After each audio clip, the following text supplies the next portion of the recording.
Cody_1X Precision. I'm assuming that might be Cody Fisher, but I don't know if he ever has time to comment.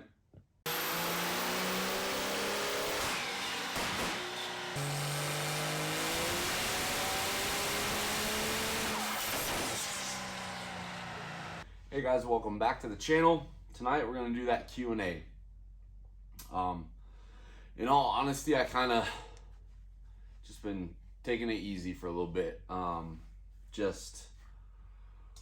We did a lot of work in the last couple months, and sometimes you gotta take a break for sanity. So digging right in here, these are the ones I asked on Instagram. First question I got, which was a very popular one, was from 8-Year Duramax. Not sure who this guy is, but pretty awesome dude. Asked me what it's like to be famous. Wouldn't know.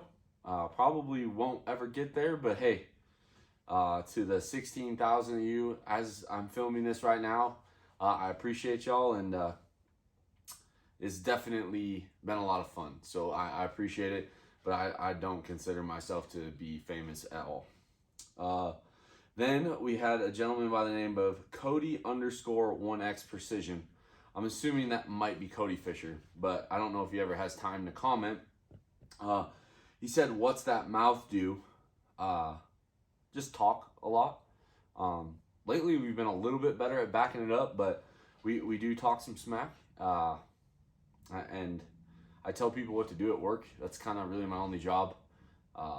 I'm the shop manager over here, but not a lot of physical work these days. Just a lot of mental work and a lot of planning. Some guy, Ladder of Chaos, asked, "What's your opinion on all the aftermarket intake horns? I see you always run a stock one." My opinion on them, I don't think you are dumb for having one. Like, I think they look cool under the hood.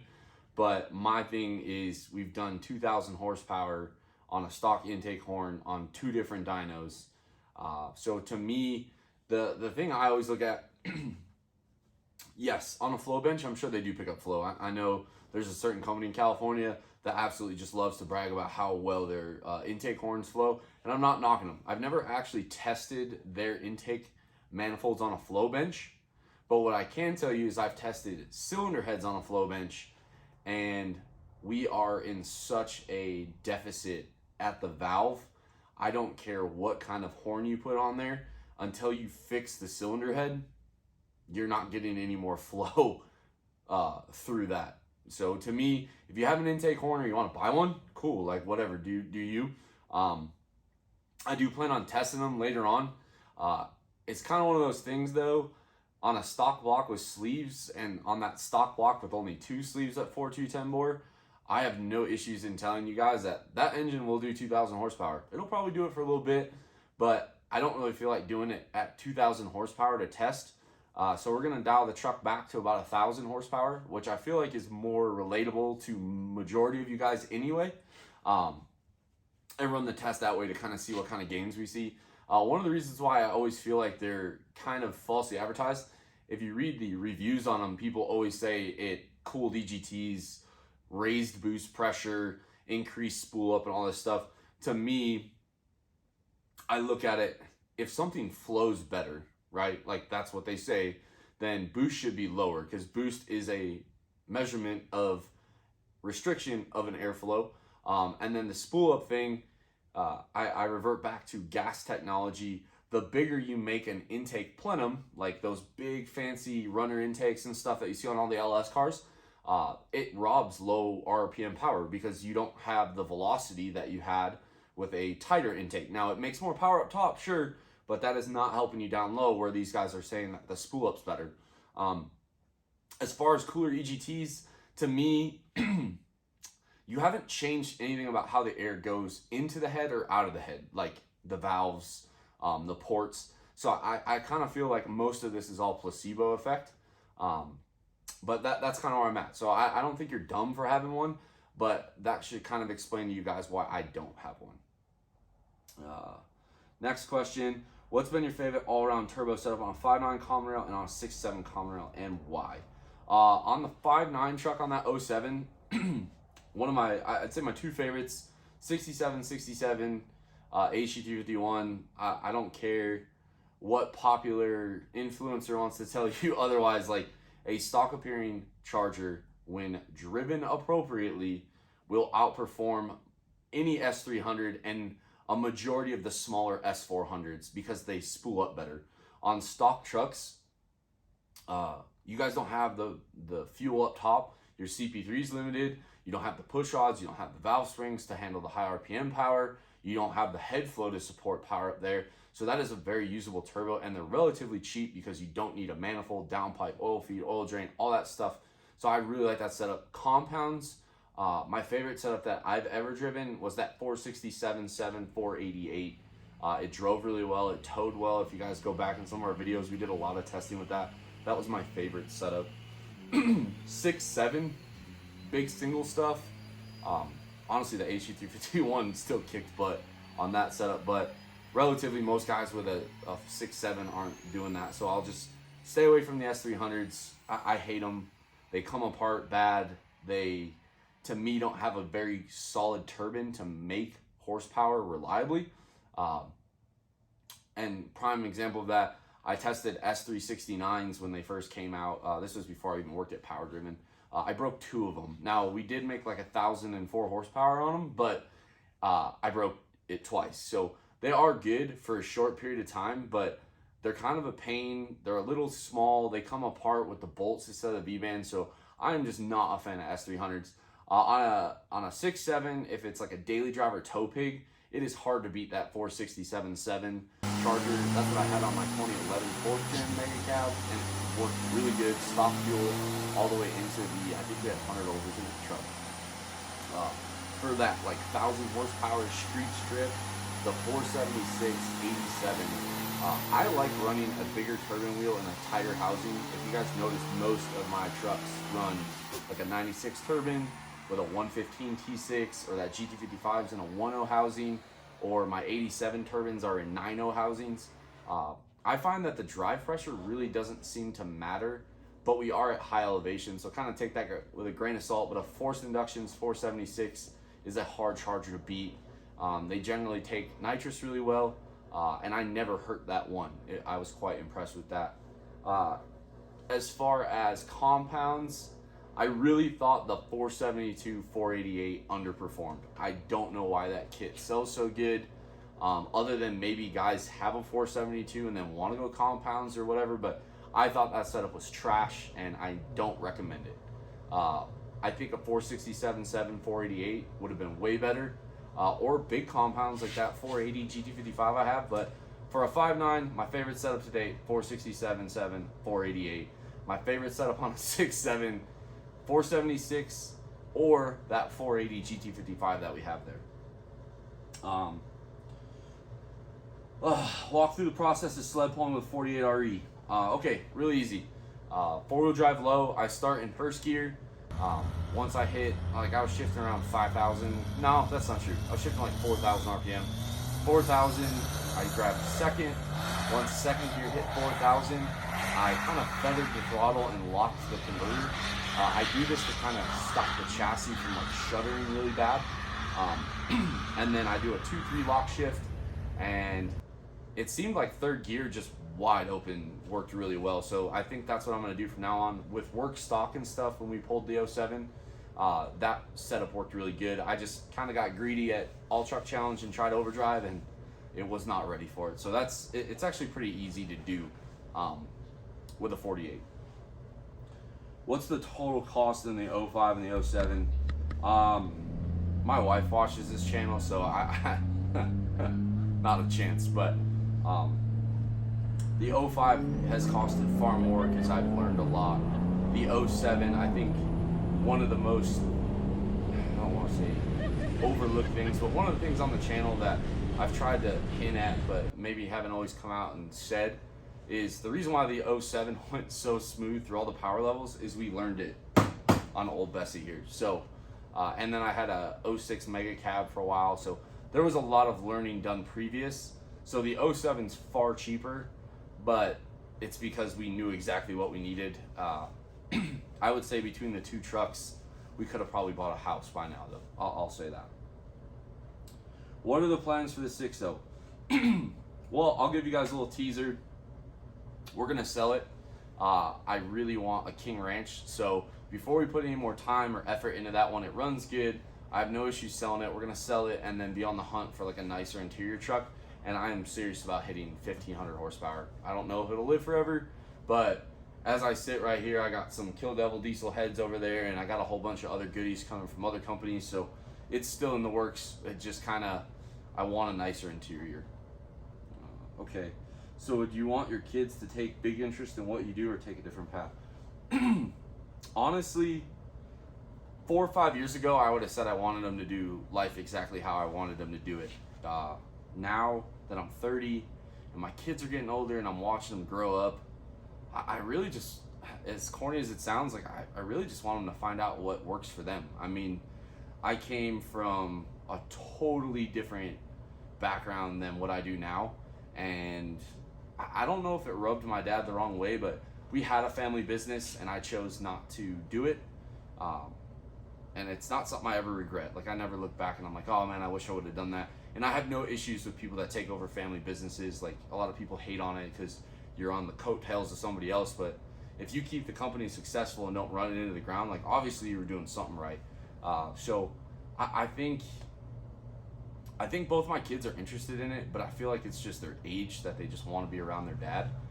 So I don't know. I mean, I would love to get them into sled pulling or drag racing or gas stuff or any kind of motorsports. But honestly, if my son decides he wants to do computers or be a professional video game guy or whatever, I don't know what Jace's plan is. And Blakely right now really likes princesses. I mean, if she ends up being like artsy or something like that, like I don't really care. I've had that experience where you get forced into things as a kid, and that's not something I want to do for my children. So I could care less either way. Personally, I do hope they don't choose the military path. Although it does give you a jump start in a lot of ways, I feel like, and my wife could probably attest to this, I do feel like it has really held me back in a lot of personal relationships, just the mentality you get and stuff. So if they join the military, awesome, but I'm not gonna force them to, and I would be 100% okay if they skipped that chapter in life. Are you doing your own tuning now? Yeah, for the most part. I'm not gonna lie, I have some people that help me kind of keep me within the, like when you go bowling and you got bumpers, like I got a couple guys in my corner that are my bumpers. But yeah, I do. I'm never gonna do it for profit. I'm never gonna do it for anybody else. It's just a scary time we live in. But I do my own, and it's pretty damn satisfying if I'm being honest. All right, currently have a 97 12 valve. Can I make it around 700 horsepower and still be daily drivable? It's an NV4500 truck. So you have a 215 pump, so 700 horsepower, totally doable. With a good set of compounds, like I really think like what we did for Meyer's dad, HE351 472, that setup is extremely drivable, still towable. I do think the problem you're gonna run into is that NV4500. You guys all know I hate manual transmissions. I've had them, I know how to drive them, I just don't like them. I personally think if the manual life is the life you want to stay, you're gonna have to spend a lot of money in like inventory parts to keep that setup running, or go G56, which again, right around 850, those start to have a lot of problems, but I still think it's better. And then if you could find an NV600, that would obviously be the ultimate, but good luck, they're expensive. But yeah, that setup's totally doable. I think with some of that, the new injector technology that like we tried out for Dynamite Diesel, with some good pump mods, we can get you set up with those. We can get you the turbos, and then you just make a compound piping kit. I think that's very doable, especially because with a 215 pump, you don't have to get crazy on the timing. Next, do you have a discount for DDP? No, I don't. It's weird. Like, I would say almost every company I work with the exception of Power Driven, because I'm an employee, I generally don't ask for discounts, and it's not like I'm made of money or anything like that, but like, I don't want the relationship to be based on like I expect freer stuff because I advertise for you or anything like that. I will be honest, generally I do get really good deals, and I'm super appreciative to that, but I never go into it thinking that. So I don't have a discount code for you. I do know that for Black Friday, DDP will have some sales, and we are a authorized dealer for them. So we can get you set up. I would just save your money until Black Friday, and then we can get you hooked up. Usually it's the best sale of the year for Dynamite Diesel products, and we'd love to get you set up, especially if you don't live in the state of Utah. One of the nice parts about where I work is we don't have to charge sales tax unless you're a Utah resident, so you can kind of save money there as well. But yeah, traction bars on a tow/daily. What kit do you suggest? I like the Longhorn Fab traction bars, the pro grade ones, universal mount. I love them. They tow well, they daily well. They're a lot of it depends. Like when I go sled pulling, I'll preload them harder and then back them off. They're really not that bad. Todd kind of, I don't want to say fought us, but was always hesitant, and he has them now. He doesn't even notice they're there. So they're very nice to have. If you do a lot of off-roading, I guess I could see them maybe getting caught on stuff. But all in all, great upgrade. Love them on, I have them on my 05, my 07, my 6 liter, and I just ordered a set for the 21. So I'm a big fan of them. There's also another smaller company in Utah, Swallow Dog on Instagram. He made us a set. We put them on Meyer's dad's truck. Meyer filmed it. I still have not put that video together, and I really owe it to him to do it. But we did install those, and Meyer and his dad and I both thought that was also a really good quality kit. And again, I'll get a video up of those so we can highlight that small business. Do you plan on being in any more events and not just diesel events? I don't kind of understand this question. Like, probably not. I guess maybe some no preps and stuff, but we're so far away from everything. Like, I do my best to go east. Like, we go east for UCC and All Truck Challenge and stuff. If it's a big enough event where I can justify the $3,000 of hotels, food, travel, gas, and all that, then I will go. I know there's some no preps in Texas. We had some moving and stuff like that this summer, and I kind of missed, I'd say, a good third of the season. But we always try to go to events, especially in the Northwest Dyno Circuit. We always support them, and I like going to UCC, assuming we get invited back. And then I'm always down to support Sarah's event out there in Ohio. So I do try to go to events. We'll just keep trying to go to more. When will you do a precision turbo? Probably never.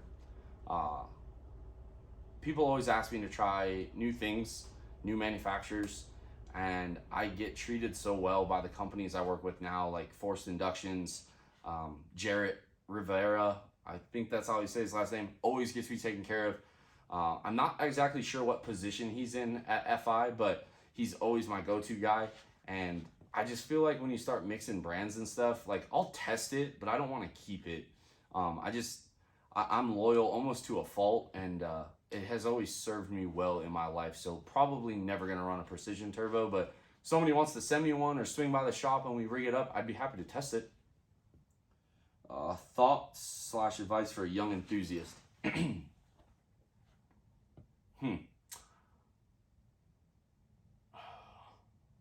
Shut up and listen would be my advice. And that's something that I didn't do the very best when I was new to this either.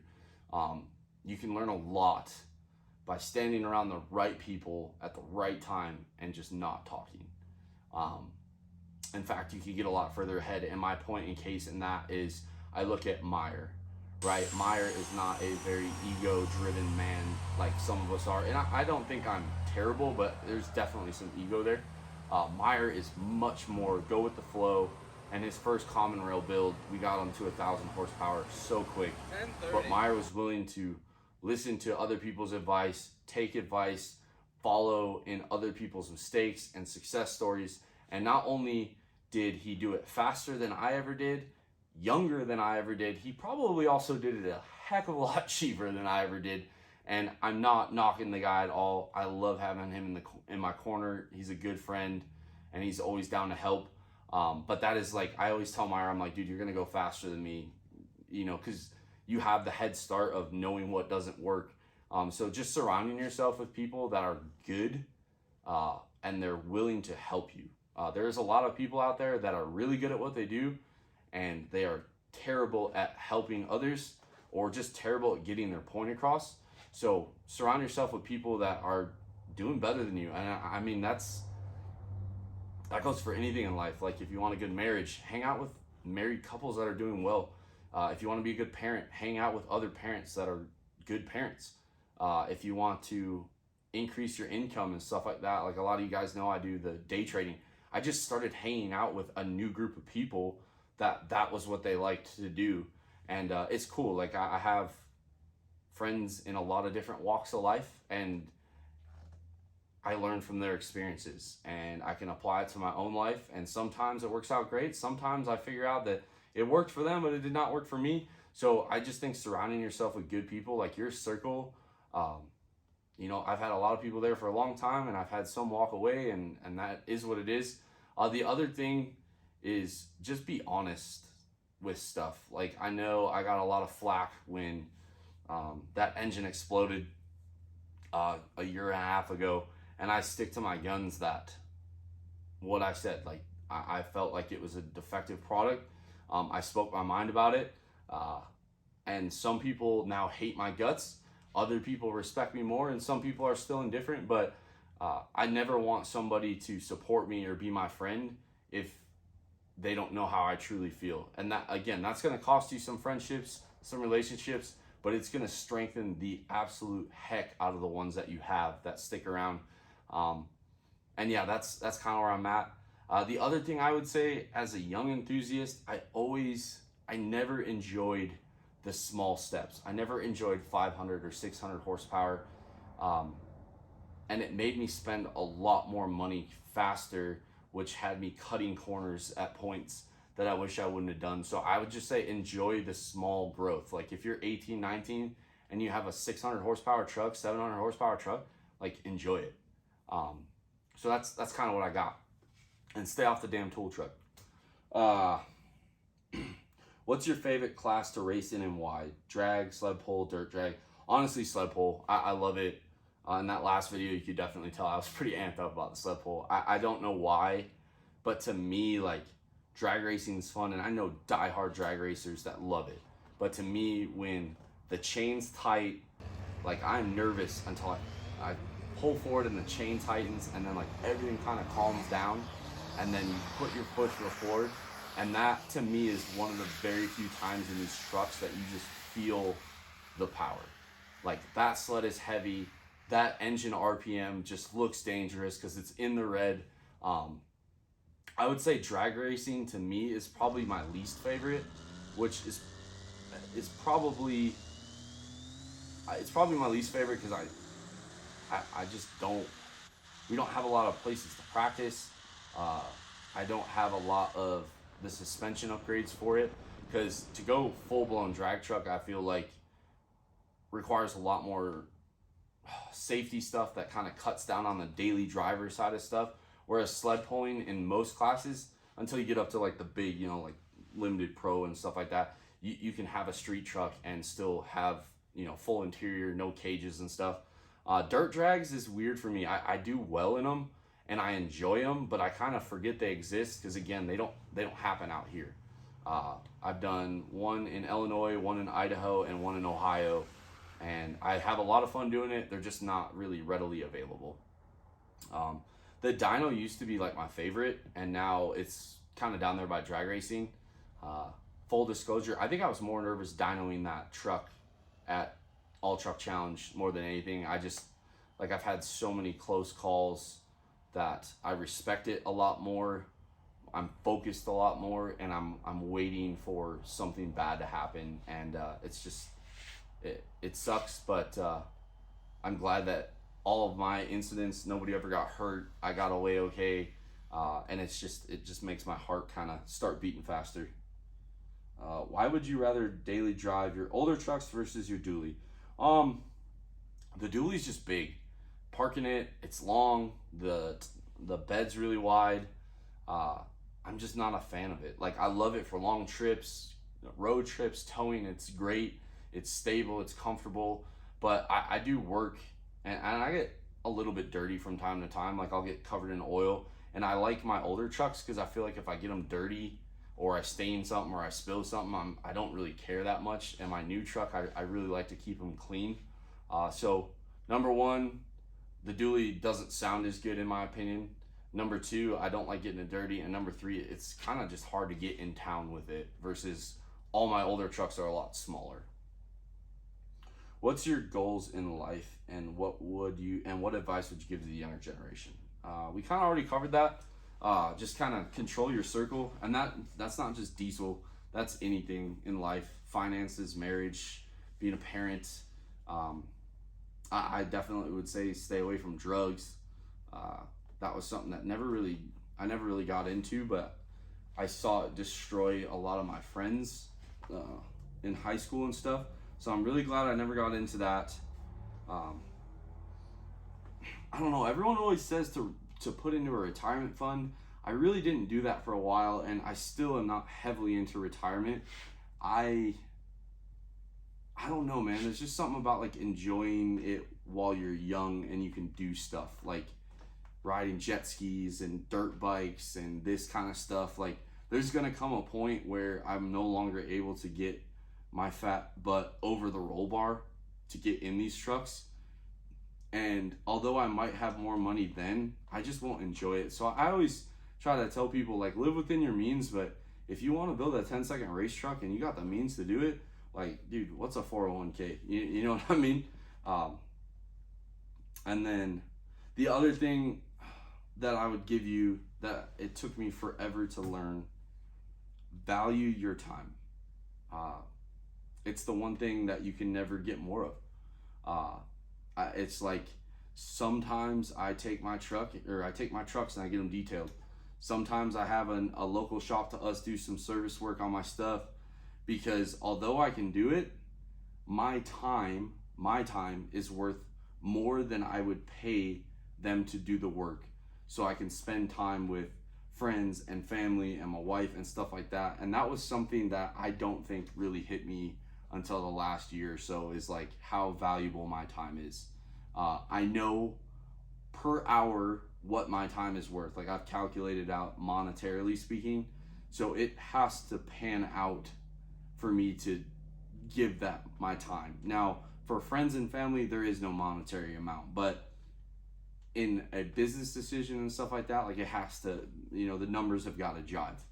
So that's the one thing, is everyone says it and it's super corny. And I remember when I was 18, 19, 17, 16, I was in the Marine Corps. I used to roll my eyes at all those old guys, but I don't consider myself that old at 30, and I've figured it out, or at least scratched the surface. And it is the most important thing I think I've learned in the last 2 years. My goals in life, I mean, honestly, this weekend we kind of chipped away at one, winning All Truck Challenge. I really want to have a top 10 finish at UCC. Definitely want to have like a good family life, and I want to be there for my kids. And yeah, that's really it. I mean, the money's nice and stuff like that, but I don't have like, I want to make $5 million or whatever. I had a teacher when we were in high school. We wrote out goals for 18, 25, or 18, 21, 25, 30. And I actually recently found that, and I was looking at a lot of them, and it was kind of cool to see, like, my 30-year-old goal was to buy a brand new truck, and we actually did that. So it was kind of cool, but I don't know, everybody's goals are different. Is the YouTube grind worth it? Some days it is, some days it isn't. You gotta have thick skin, that's for sure. I still have a lot of fun doing this, so I think that's why I'm still so amped up about it. I like being able to share the full picture of what happens. Like, it's easy to put a highlight reel together of everything going right. It's a whole different level when we bring you guys along when the engines explode and the trannies fail and parts don't fit and we're making stuff work. So I think it's kind of cool to bring you guys to the full, this is what it's like driving trucks at high horsepower, not the fairy tale burnout, drag strip reel. I want you guys to see the midnight trans swaps and piston swaps and stuff. So I think it's worth it. Financially, it's probably one of the least dollar per hour investments I have going, but I enjoy doing it, and that outweighs the money side of things. When are you getting a TDI? I'm actually trying to find like the 335D, which isn't technically a Volkswagen, but I feel like it's close. I know Tyler, Kip, and a few other guys have them, and they look like a lot of fun, so that's something I really want to get into. On the new engine platform, how would you fight with high cylinder pressures? Give O-rings a try or go straight? Gotcha.